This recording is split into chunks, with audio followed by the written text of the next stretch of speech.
Hey, and welcome to Stay at Home Time with Robin and African Payment Solutions. Today I thought we'd talk about e-commerce and the verticals and challenges and opportunities, the drivers across the Sub-Saharan African continent.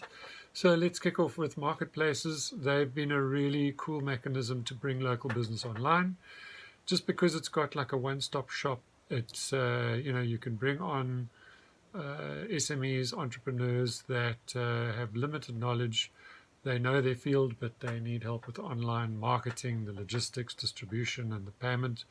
So they wrap it all up in one. And then to another topic, platforms. In general, platforms are popular for a similar reason. They are good for shared services, the Ubers and Airbnb type model, where some most interesting examples are delivery, ride-sharing, airlines, tourism and travel bookings, and so on. And then mentioning tourism and travel, that's quite a big vertical across Africa. Historically, in Sub-Saharan Africa, it's been the biggest e-commerce vertical. It's obviously changed considerably now as a result of COVID-19. But historically, the airline and accommodation booking engines were the dominant vertical.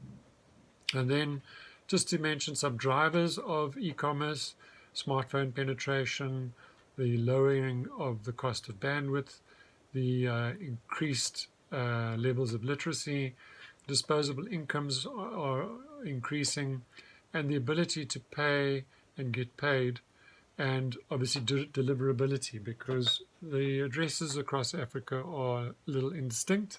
So delivery of goods is quite an important factor. Then just to talk through the verticals and potentials and opportunities, retail is giant across Africa. Some of these big guys like Takealot, Jumia, Safaricom, Masoko, they are very advanced when it comes to understanding the local turf, getting products distributed, marketed, and paid for. The good thing about it is that it's paving the way for international e-commerce companies to leverage, this increased level of consumer education, kind of the logistics and the payment systems, which are becoming increasingly more accessible and interoperable. Tourism and travel, I mentioned, is quite a big vertical. They're a key contributor to GDP in many Sub-Saharan African countries, and booking through aggregation is a very good opportunity for e-commerce and payment.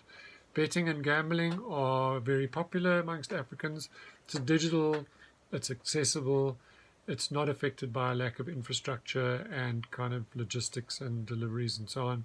No physical goods involved, and popular from an entertainment perspective, and obviously benefiting from the COVID-19 stay-at-home story.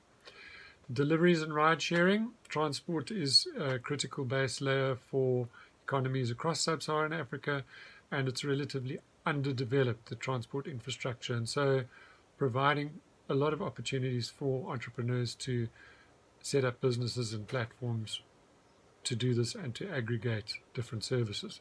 And then the last one I'll mention is pay TV. Pay TV, DSTV has been incredible in the way that it's spread across the continent, and multi-choice paved the way pretty much for other service providers, which are a lot less expensive, your Netflix and so on. So that's all from me today. There's a little overview for you on e-commerce across the continent. So if you're looking for payment at the checkout, give us a shout at africanpaymentsolutions.com, and we'll see how we can get you paid. Kenya, Nigeria, South Africa as the core hubs, and the rest of the continent in terms of mobile money. Have a wonderful day, and we'll chat again tomorrow.